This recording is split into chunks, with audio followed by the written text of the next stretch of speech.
Hello, this is Chef John from foodwishes.com with Bombay breakfast potatoes. That's right, with a little bit of this and a little bit of that. We're going to turn your classic home-fried potatoes into something more beautiful, better tasting, and definitely way more exotic. And by the way, if you're thinking, exotic really isn't my thing, you should definitely still watch anyway, since we're going to be reviewing the proper way to make crispy, crunchy on the outside, light and fluffy in the middle home-fried potatoes.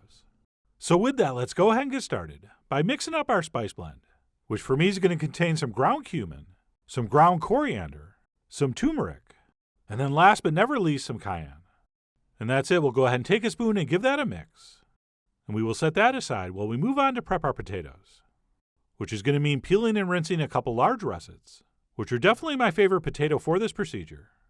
And what we'll do is very carefully, very precisely, cut these in half, and then in quarters, and then into eighths and eventually sixteenths. And by the way, when I'm making non-exotic home fries, I don't cut them this small. I usually just stop at quarters, so they don't absorb too much water when they boil. But this time, as you're about to see, we have a very good reason for that. And then what we'll do once those are cut is transfer them into a saucepan filled with some cold fresh water, along with a very generous addition of salt. Okay, one of the secrets to delicious home fries is cooking the potatoes in well-salted water. And then, believe it or not, we're going to add about 2/3 of our spice blend.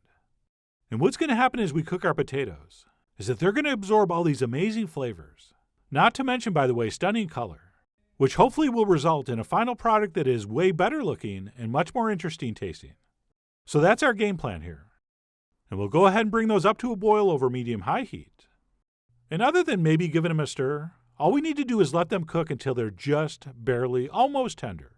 Okay, tender is fine, just barely tender is fine.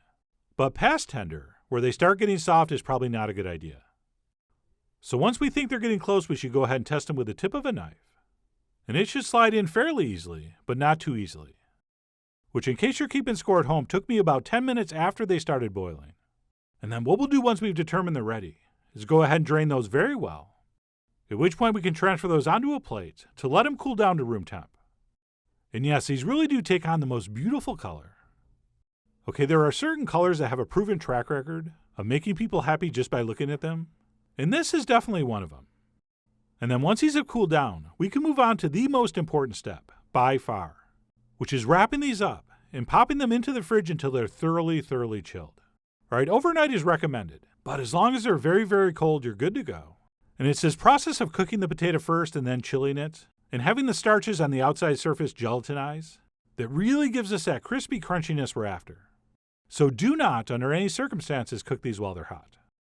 And then what we'll do once these have been thoroughly chilled is go ahead and unwrap them and make a decision. Do we want to cook these as is in large chunks, or do we want to cut them in smaller pieces? Okay, personally, I like to cut them in half, because I consider that the perfect breakfast potato size. But as I said, this is technically optional. So that's up to you. I mean, you are, after all, the Vishnu of splitting these into. But I will say that by cutting them, we do create more surface area, which ultimately means more crispiness and crunchiness. So I did go ahead and cut these all in half, right on the plate like you're not supposed to. And that's it. Once those are cut, we can go ahead and fry them up, which I'm going to do in some butter and olive oil in a non-stick skillet, set over medium to medium-high heat.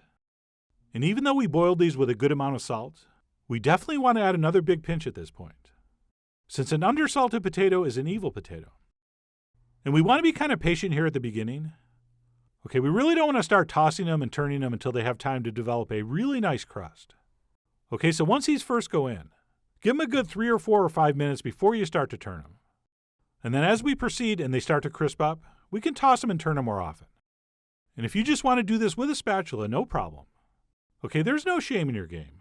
Totally acceptable. But if you have watched our How to Flip Food video and have mastered that simple technique, once these start to crust and crisp up, flipping them is a lot faster and easier. Plus, if people are watching you that don't know how to do that, they are never not impressed. But anyway, whether you're a pan flipping or a spatula turning, we're going to want to cook them until they're beautifully golden brown and those surfaces get all crispy and crusty. And then what we'll do to finish these once they do reach that point is go ahead and sprinkle in another spoon or two of our spice mix. And of course, you're going to decide how much. And then we will also want to toss in some sliced green onions, as well as some diced or sliced chilies. All right, I recommend something with a little bit of heat, but mild and sweet would also be fine. And that's it. We'll go ahead and cook those for a few more minutes until our onions and peppers just start to soften up. And basically everything is looking, feeling, and tasting exactly how we want it. Which at this point mine really were. In fact, that little potato I'm trying to taste was so crispy I had trouble stabbing it. But eventually did. And that's it. Once we've checked for seasoning, we are ready to serve up. And because I'm doing an Indian theme, I'm going to go ahead and finish with some chopped cilantro. But if you're not into that, go ahead and use some parsley or the tops of your green onions. And that's it. Our Bombay breakfast potatoes are done and ready to enjoy. Right off the platter because I was starving.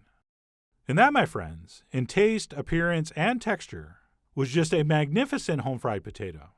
All right, thanks to our pre-cooking and chilling, the outsides are very crispy and crunchy, while the insides stay very light and fluffy.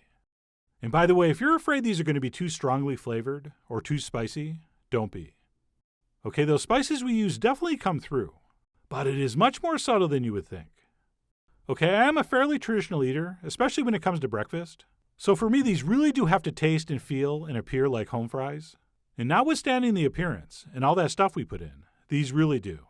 And of course, once you have a platter of Bombay breakfast potatoes, you're just a poached egg away from a Bombay breakfast potato bowl, which I'm doing here, garnished with a little shake of cayenne, plus a completely unnecessary sprig of cilantro, which basically just wilted on the potatoes. So I really should have put that on the egg, and I would have if I knew anything about food style. But anyway, I quickly forgot about that, because I was just about to take these incredible potatoes and dunk them into a glorious runny yolk poached egg, which is always an amazing experience.